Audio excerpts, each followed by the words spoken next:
it's Tanya and welcome to today's video. I hope you can hear it.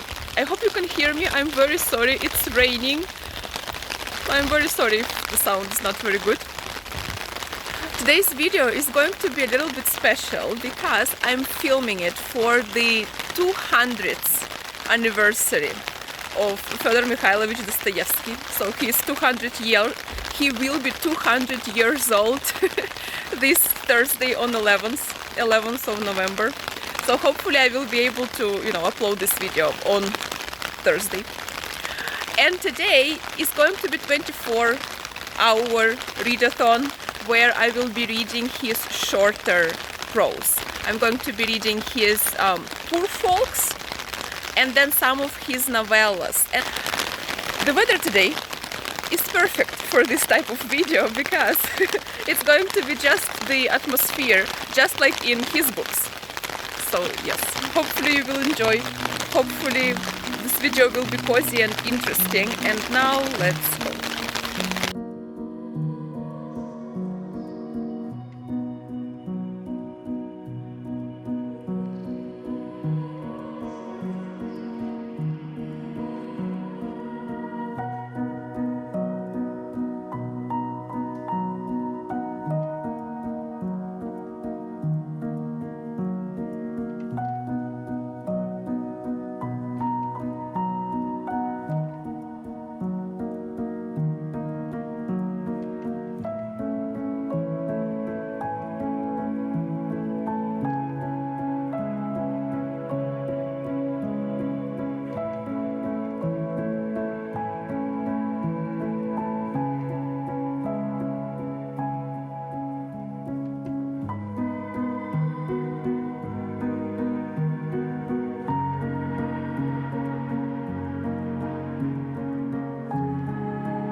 Found little park here. It's very little. I just want to kind of walk around and see what they have here. But it's a very nice cozy place. After that I will go to the coffee shop and start reading. But I never knew about this little place. It's actually very cute.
everybody.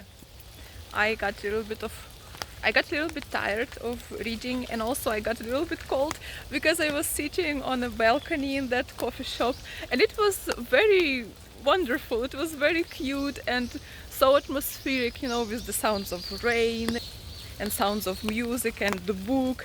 It was all very atmospheric and really nice, but I got cold and I decided that it's time to go a little bit stretch and warm myself up and then find a different place and continue reading. I am currently on page 70, so it's still not half of the book, but I'm nearing half of the book. And I really like it. When I was reading it, I found myself like totally, completely absorbed by the story. And my heart is aching for all the characters in this book. It hurts for all of them, almost all of them. Because all of them are in very bad situation. They all are very poor. They are all small, unimportant people. And they don't have much happiness in their lives. They practically live by supporting each other, by helping each other through, and it's painful.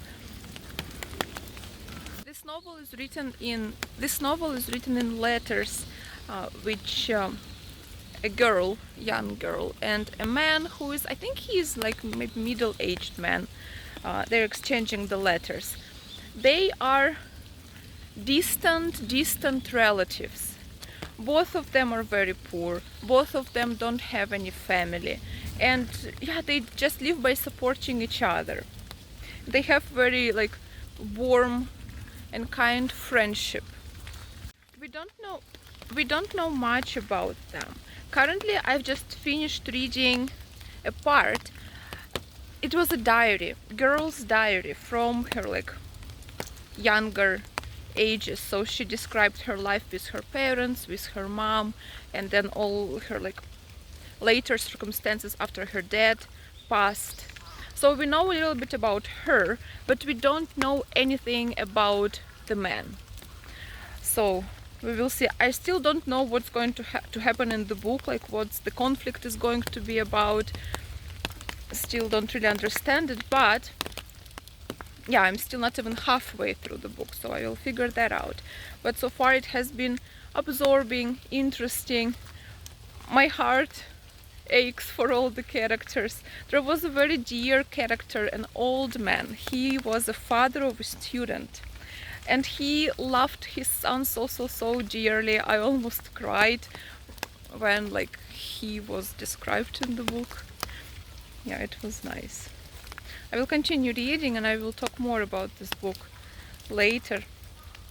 But so far it has been absorbing, but very sad.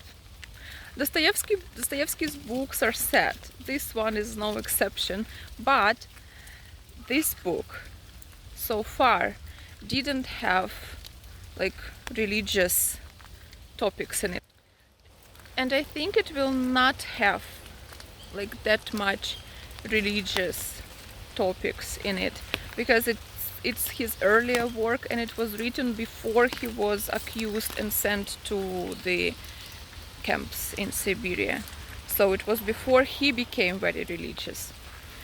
So I think there will not be much religious conversations.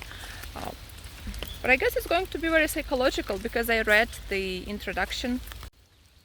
And in this introduction, author writes that already in this novel it was becoming very obvious that he is going to be a very deep psychologist of human souls, human minds.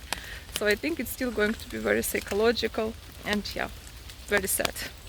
So I will walk a little bit more, I will give my eyes some rest, and then I will continue reading.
I'm not sure what this is.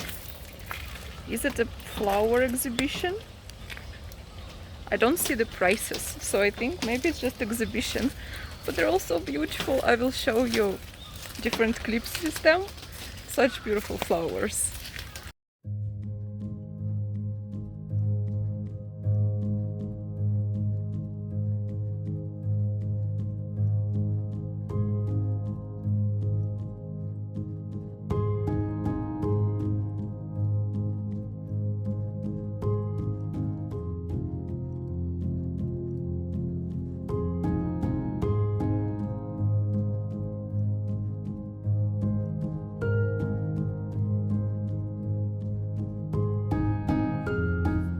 Rain has finally stopped.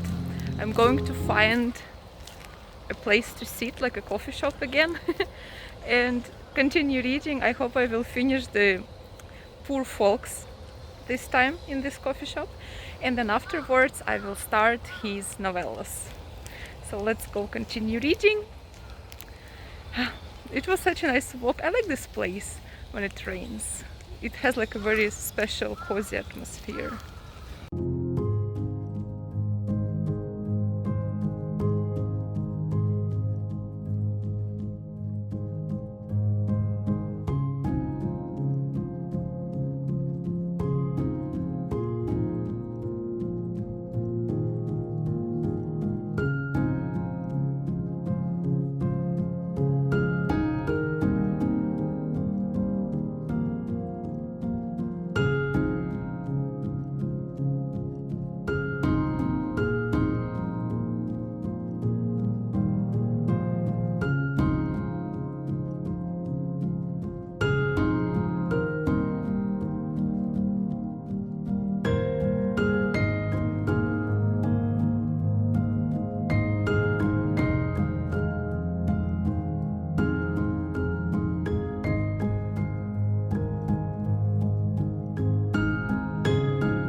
Hello everybody.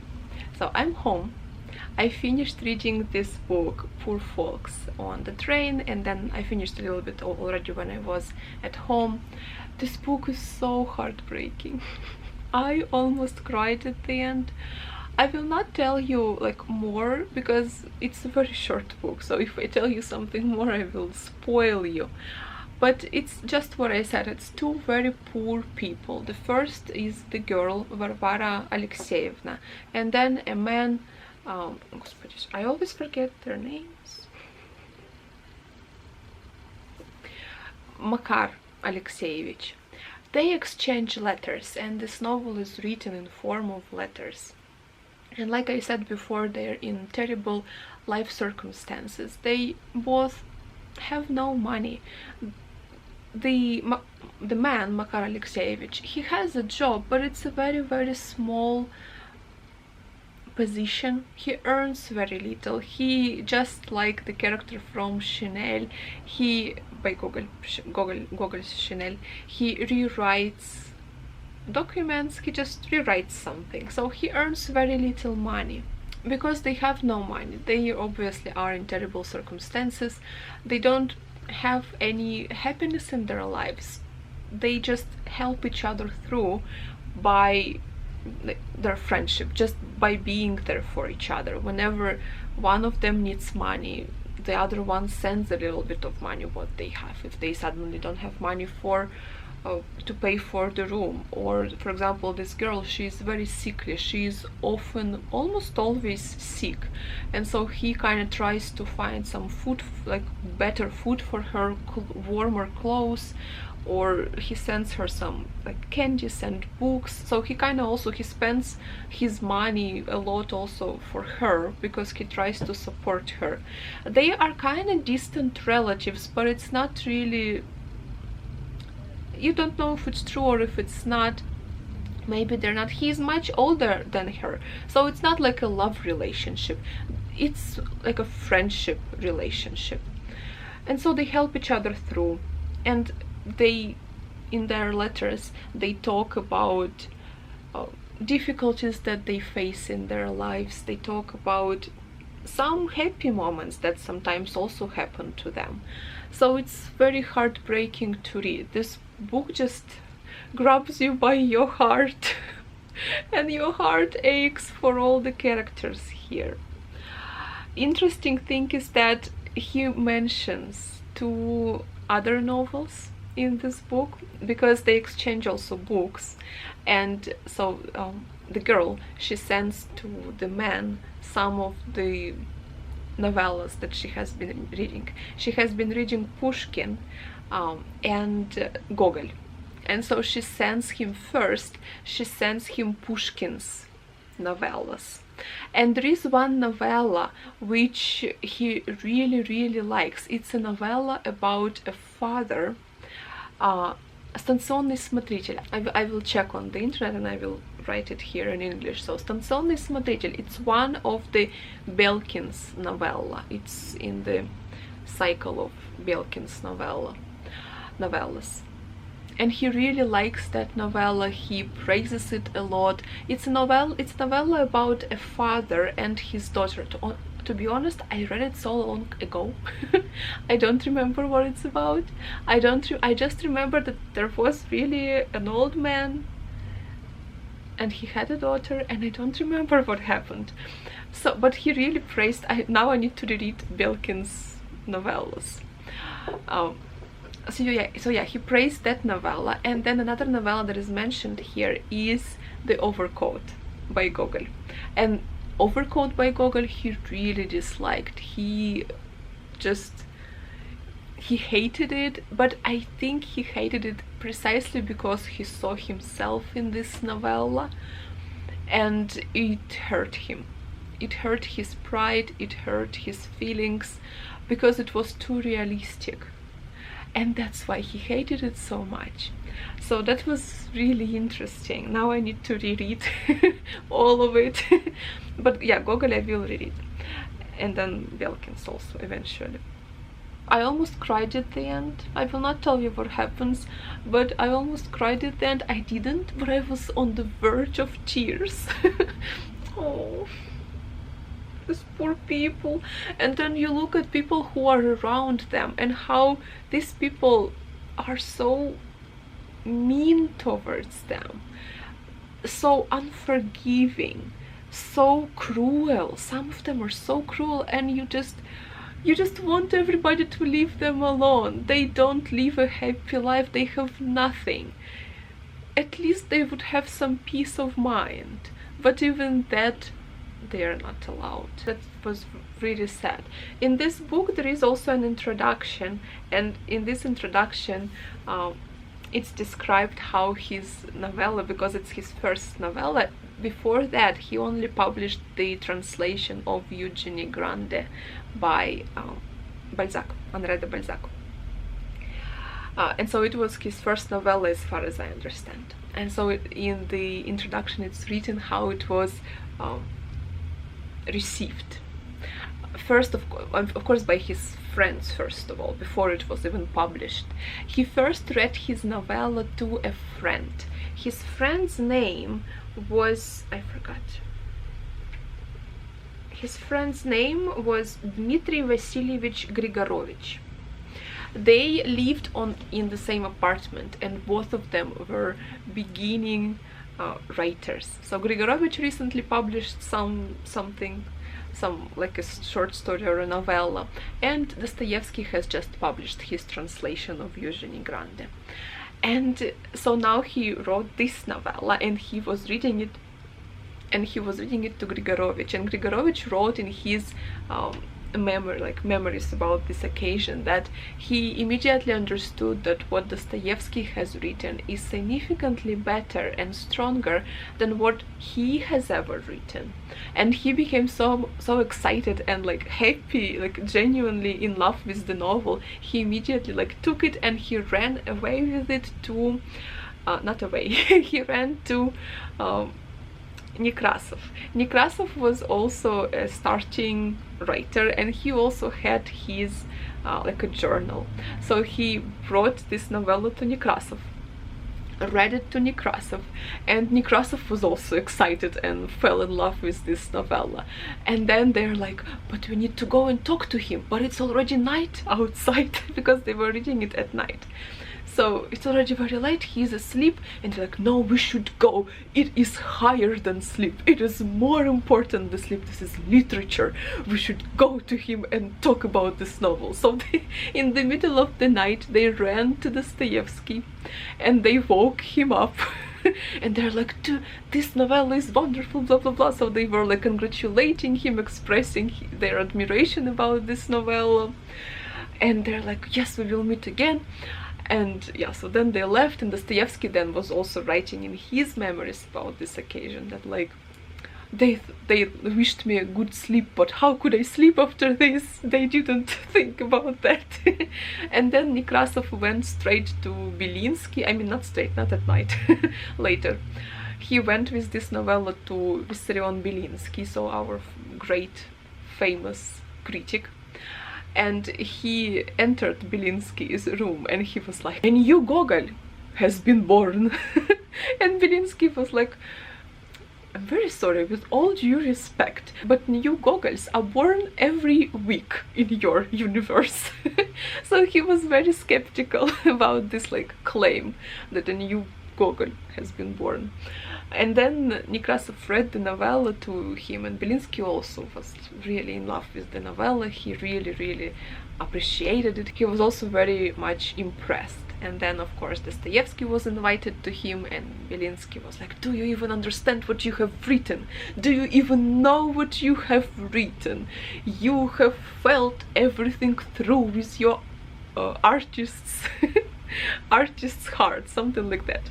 So it was, yeah, it was interesting how everybody received this novella when they first read it, and then later on it was published in Nekrasov's journal, and then half of St. Petersburg was talking about this novella.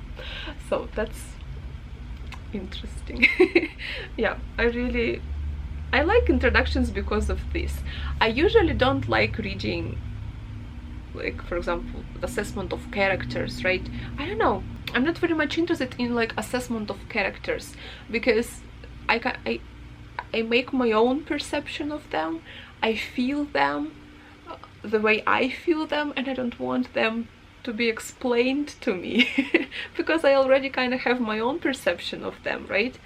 So, but what I'm interested in whenever I read introductions is like the backstory, right? The backstory of the novella or the author, how the novella was born, where was the idea taken from, stuff like that, you know, influences. That's what usually interests me in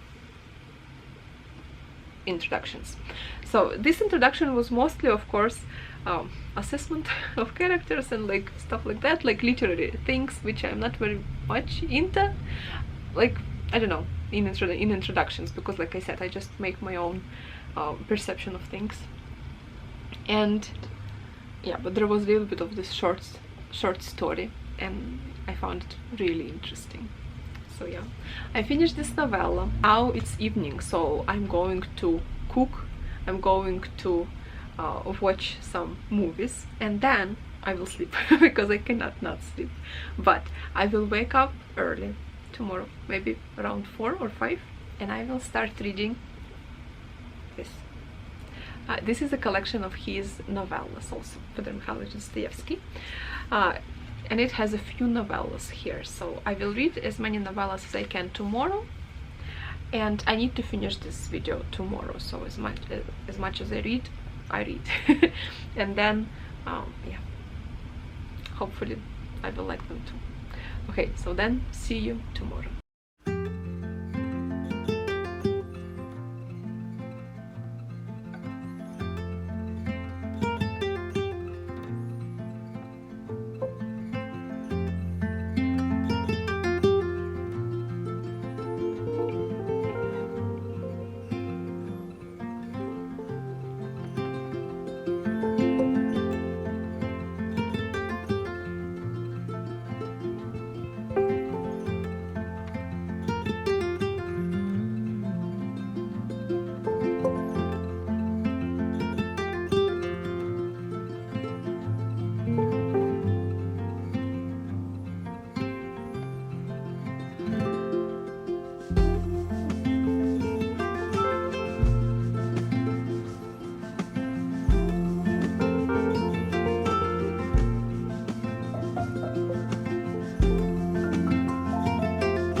Hi everybody, so it is time to finally finish this reading vlog.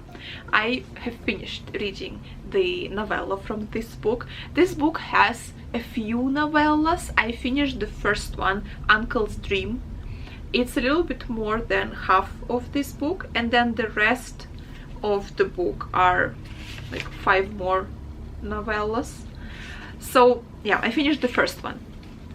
It was very different from this book in its tone, because this novella is very actually funny.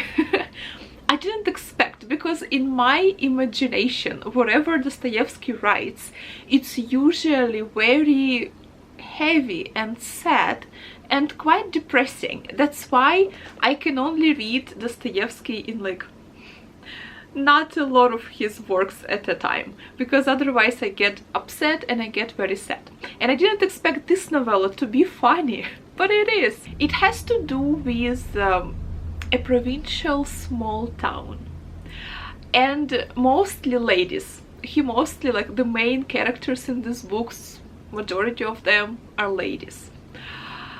There is this one main character. She is an adult woman. She already has a 23-year-old daughter, and this woman is very enterprising. She is the first woman in the town, and of course because of that she has quite a few of rivals, other women, because they also want to be the first women in the town, but no, they cannot, because our main protagonist, she is very enterprising, she is very intelligent, she is also very brave, I would say. She doesn't care about like whatever other people think. She doesn't have any strong like moral principles, so that doesn't stop her either. So if she wants something, she usually knows how to get it, and she usually gets it. So she's like this very strong character. She has a 23-year-old daughter who is a bit kind of on the opposite spectrum from her. She is also intelligent, she is also strong. Her mother is actually afraid of her. She talks sometimes, she says like, oh, I'm afraid of her. Because her daughter is very strict, but she on the contrary has very strong moral principles, and she is also quite a romantic person. She has a very strong romantic inclinations. The whole conflict of this novel, like what this kind of mother is trying to achieve, she is trying to marry her daughter off successfully, like to a well-off man, to a rich man with a good title, to a prince. But this prince, he's very old. He is very old, very sickly, he is almost mad, but he is rich and he has the title of prince. So of course, and the mother thinks that she has to marry her daughter off to this man because, first of all, he will die soon. He will die soon, and her daughter would receive all the money, and she would receive the title, and you know, and she herself would be well off till the rest of her days. Any moral principle, no moral principles are stopping her. She is not thinking about that at all. She's like, whatever. Her daughter is on the contrary, of course, is appalled by this idea. You know, it's terrible to marry a person and just like wait for this person to die. She is appalled by this, her whole mother's idea. However, she is 23 years old. And you know, at that time it's already old, and she is still not married, even though she is the most beautiful girl in the town. And the whole town envies her because of her beauty, but also they don't like her because of how proud she is. She doesn't really talk to anybody in the town, but all the people, and mostly women in the town, are just like her mother, are vain, have no strong moral principles, proud as well, so they are not very good people. And yeah, so basically the best idea is how to marry daughters, because other women also are trying to marry their daughters to this elderly gentleman. So how is to marry your daughter to this rich elderly gentleman, and how to prevent other mothers from marrying their daughters to them, you know, kind of how to win this elderly gentleman for themselves. So it's a very, of course, kind of basic idea, right? Like women trying to marry off their daughters rich, right? It's a very basic idea. You would see this topic in other novels. Like novella itself was really funny. I enjoyed it, and it came just in time after this book, because after Poor Folks I was feeling upset, and I was, well, of course, because it's such a sad book, your heart aches for everybody, and I thought like, oh, if I read more books like that, I will probably be upset for a very long time. But luckily, this was not the case. This novella was funny, entertaining, fast to read, enjoyable. So yeah, it's nothing super original, it's nothing super maybe deep, but he does exposes some negative traits of human personality. He does it here as well, even though I wouldn't say it's like super psychological, it's not. But it was enjoyable and pleasant and fun. So yeah, I enjoyed Uncle's Dream, this novella. And yeah, so for this 24-hour readathon, I've read 2 novellas. First is Poor Folks and then Uncle's Dream. They are different from each other in tone. This one is very sad, this one is quite funny actually. I enjoyed both of them. Of course, I think Poor Folks is a stronger novella in its like in everything. It's a stronger novella in my opinion, but this one is really entertaining. So yeah, Fedor Mikhailovich, happy birthday, happy anniversary. We remember you, we still love you, we still read you. Thank you for all of your books. We will continue reading them and I will continue remembering you. And yeah, for now, that's it. Thank you so much for watching. I hope you enjoyed this reading vlog. I hope it was fun. Let me know in the comments what are some of your favorite books by Fedor Mikhailovich Dostoevsky, or what are some of his books that you still want to read. And now, thank you so much for watching. I hope you're having a very good day. I hope you're reading good books and enjoying them, and I will see you soon in my next videos. Thank you very much for watching.